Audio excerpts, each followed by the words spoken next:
Friends, there are very few people in the world who are able to prove themselves, whom the world knows by their work. Today we will talk about a great personality who is famous not only in his country but all over the world, and people look at her with great respect.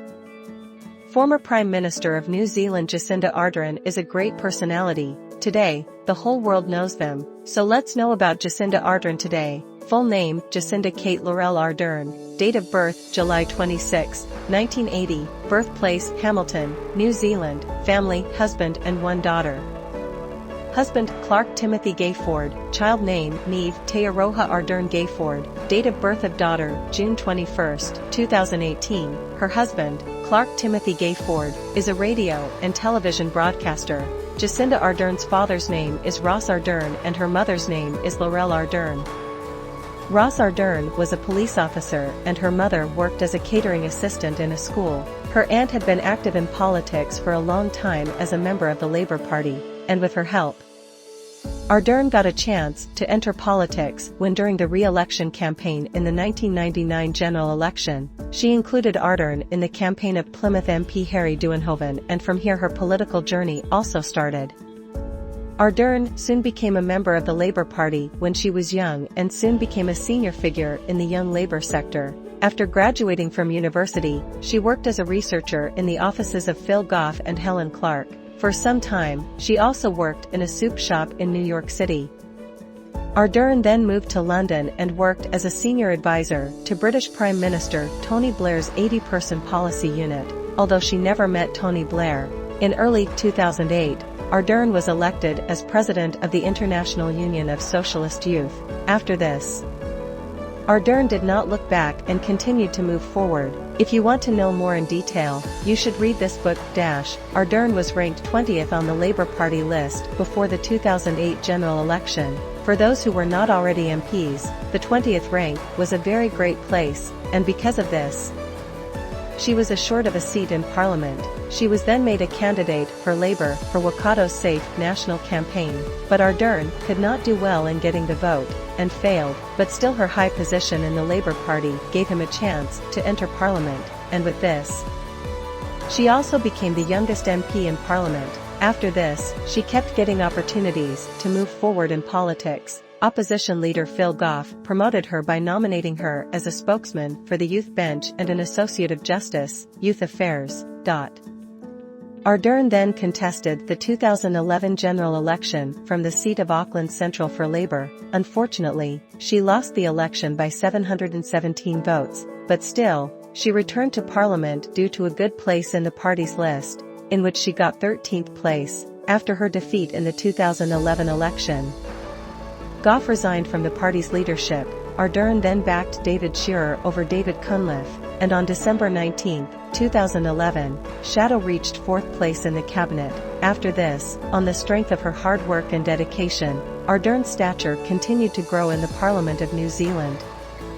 Media houses also gave him a lot of positive publicity. Even a veteran international news channel like CNN gave him very good coverage. Due to this, the party got a very positive result, and the party also received a lot of donations.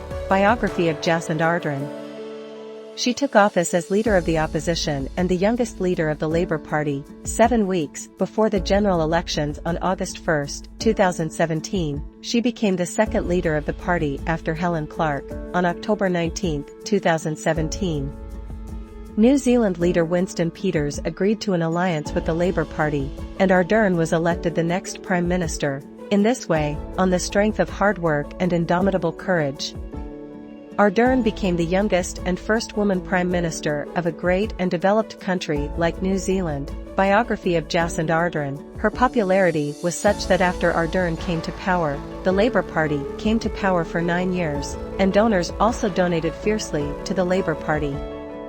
Jacinda had to face defeat almost 3 times in the elections. Even after rejecting the post of chief about 7 times, she managed to become the Prime Minister of New Zealand. Jacinda lost the election in 2008, yet she managed to reach Parliament. This is possible due to the list candidate, mixed member proposal, MMP, system under the parliamentary system in New Zealand. According to Jacinda, establishing himself as a politician was not her goal.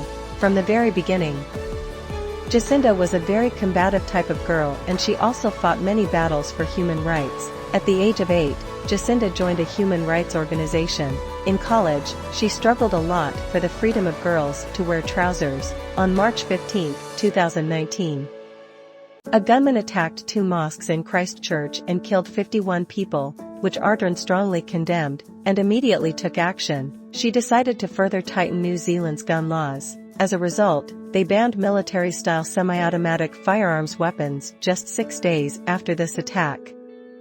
And more than 62,000 semi-automatic firearms weapons were removed from circulation under the purchase withdrawal scheme. On December 9, 2019, 21 people were killed during an explosion in Whakaari/White Island. Responding immediately, she visited Whakatane and met the respondents and assured all possible assistance to the victims. Jacinda made a lot of headlines all over the world by arriving with her few-month-old daughter at the 2018 United Nations Assembly meeting.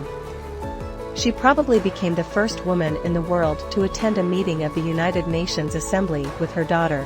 In her last 5.5 years, Jacinda has also done very important work for the well-being of children and families. As Prime Minister, Jacinda introduced family packages, child poverty alleviation laws, free lunch, healthy meals in schools. Her policies have lifted nearly 66,500 children out of poverty so far. Throughout her tenure, Jacinda did a lot of work for the welfare of the people. Jacinda also did a lot of commendable work in tackling climate change.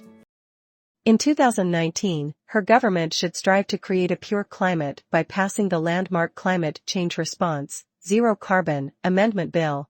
For zero carbon emissions, Jacinda has done a lot of work such as banning new non-oil and oil emissions, phasing out single-use plastic, making businesses, schools and hospitals commit to the use of clean energy. In 2018, Jacinda was the first Prime Minister of New Zealand to attend the Gay Pride Parade in New Zealand. Biography of Jacinda Ardren. Jacinda also struggled to end gender pay inequality. With the passage of the Equal Pay Amendment Bill in July 2020, it fulfilled Labour's campaign promise by making it easier for employees to claim wage equity. Jacinda Ardern is the second Prime Minister of the world after Pakistan Prime Minister Benazir Bhutto, who became pregnant while on post. The people there were very impressed with her work during the COVID-19 epidemic, and in a survey it was found that Ardern was New Zealand's most popular leader in the last 100 years. And about 92% of the people supported the work done by them. This great woman has announced her resignation from her post on February 7, 2023. Chris Hipkins will be the new Prime Minister of New Zealand.